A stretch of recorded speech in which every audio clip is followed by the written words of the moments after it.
Hello guys, welcome to our channel. और आज हम सीखने वाले हैं पर्यावरण प्रदूषण से संबंधित 25 महत्वपूर्ण प्रश्न जो कि आने वाली विभिन्न एग्जाम्स के लिए इम्पोर्टेंट है। तो आइए सीखते हैं। हमारा पहला प्रश्न है PAN यानी कि पर ऑक्सी एसिटिल नाइट्रेट कौन सा प्रदूषक है। तो यह द्वितीयक वायु प्रदूषक है। कभी कभी पेन का फुल फॉर्म भी पूछा जाता है एग्जाम में। तो क्या है? पर oxy acetyl nitrate. Next question है धान के खेतों तथा जुगाली करने वाले पशुओं से कौन सा प्रदूषक उत्सर्जित होता है। तो मीथेन गैस उत्सर्जित होती है। नेक्स्ट है दम घोटू गैस किस गैस को कहा गया है। तो कार्बन मोनोऑक्साइड को दम घोटू गैस कहा गया है और इसका सिंबल क्या है? तो CO है।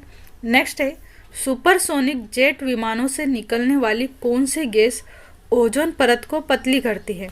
तो नाइट्रोजन ऑक्साइड। नेक्स्ट है लाइकेन किस प्रकार के प्रदूषण के सबसे अच्छे सूचक होते हैं। तो वायु प्रदूषक के सबसे अच्छे सूचक होते हैं। जब वायु प्रदूषण बढ़ता है तो लाइकेन्स की संख्या भी बढ़ती है। नेक्स्ट है भोपाल गैस त्रासदी किस गैस के रिसाव के कारण हुई थी। तो यह मिथाइल आइसोसाइनेट के कारण हुई थी और इसे शॉर्ट में हम MIC यानी मिक भी कहते हैं। कब हुई थी यह घटना? तो 2-3 दिसंबर की आधी रात को हुई थी 1984 में। नेक्स्ट क्वेश्चन है इटाई रोग किसके कारण होता है। तो यह कैडमियम के कारण होता है। कैडमियम का सिंबल क्या है? तो कैपिटल C और स्मॉल d। नेक्स्ट क्वेश्चन है बेंजीन के कारण किस रोग की संभावना सर्वाधिक होती है। तो रक्त कैंसर की संभावना सर्वाधिक होती है। नेक्स्ट है ओजोन परत सामान्यतः किस मंडल में पाई जाती है। तो यह समताप मंडल में पाई जाती है जिसे इंग्लिश में स्ट्रेटोस्फीयर कहा गया है। और अगर किलोमीटर में पूछे तो 15 से लेकर 35 किलोमीटर के बीच में यह समताप मंडल पाया जाता है और इसी में ओजोन परत पाई जाती है। सबसे ज़्यादा ओजोन परत को नुकसान कौन सी गैस पहुंचाती है। तो CFC यानी क्लोरोफ्लोरोकार्बन। ओजोन संरक्षण दिन कब घोषित किया गया है। तो 16 सितंबर को हम ओजोन संरक्षण दिवस के रूप में मनाते हैं। नेक्स्ट क्वेश्चन है क्रैकिंग गैस कौन सी गैस है। तो सल्फर डाइऑक्साइड गैस को हम क्रैकिंग गैस कहते हैं। इसका फॉर्मूला क्या है? तो SO2। नेक्स्ट क्वेश्चन है हरित डीजल किस यूरो मानक का डीजल है। तो हरित डीजल जो है वो यूरो 4 का मानक डीजल है। यह डीजल जो है वो वायु प्रदूषण को कम करता है। नेक्स्ट है पार्थेनियम गाजर घास के परागकण से कौन सा रोग होता है। तो चर्म रोग और दमा, इससे मेनली एलर्जी की प्रॉब्लम होती है। नेक्स्ट क्वेश्चन है जो हरित डीजल है इसमें सल्फर की कितने प्रतिशत मात्रा होती है। तो 0.001% मात्रा होती है। और जो सल्फर है वो एक प्रकार का वायु प्रदूषक तत्व है। नेक्स्ट है अम्लीय वर्षा के जल का pH मान कितना होता है। तो 4.2 से कम होता है, यानी 4.2 से कम pH होता है। नेक्स्ट है बायोगैस में किस गैस की मात्रा सर्वाधिक प्रतिशत में पाई जाती है। तो मीथेन गैस की मात्रा सर्वाधिक मात्रा में पाई जाती है।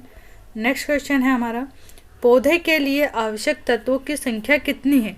तो 16 है। पौधों के लिए 16 आवश्यक तत्व होते हैं।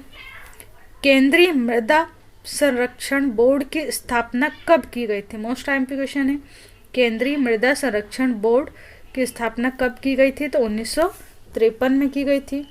ध्वनि की तीव्रता मापी जाती है, ये भी IMP क्वेश्चन है। डेसिबल में नापी जाती है। किस में नापते हैं? डेसिबल में। इसका सिंबल क्या है? डेसिबल का तो स्मॉल d एंड B के फॉर्म में भी लिखा जाता है ऐसे। नेक्स्ट है सामान्य बातचीत की ध्वनि की तीव्रता कितनी होती है। तो 60 डेसिबल होती है, ये भी IMP क्वेश्चन है।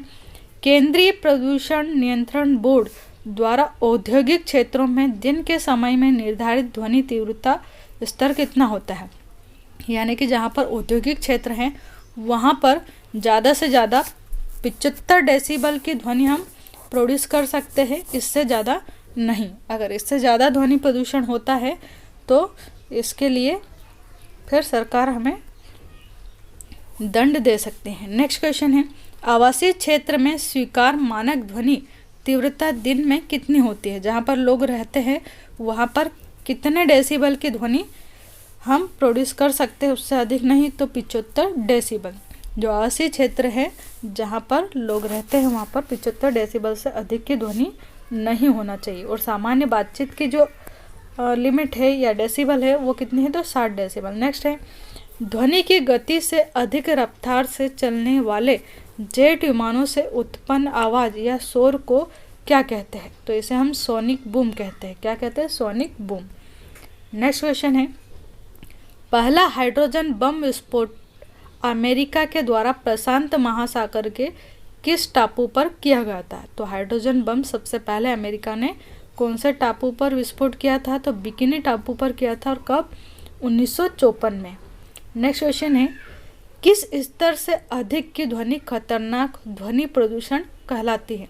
तो अगर 80 डेसिबल से अधिक की ध्वनि हो तो यह खतरनाक ध्वनि प्रदूषण होता है एक तरह से, और इससे हमारे कान के जो पर्दे हैं वो खराब भी हो सकते हैं।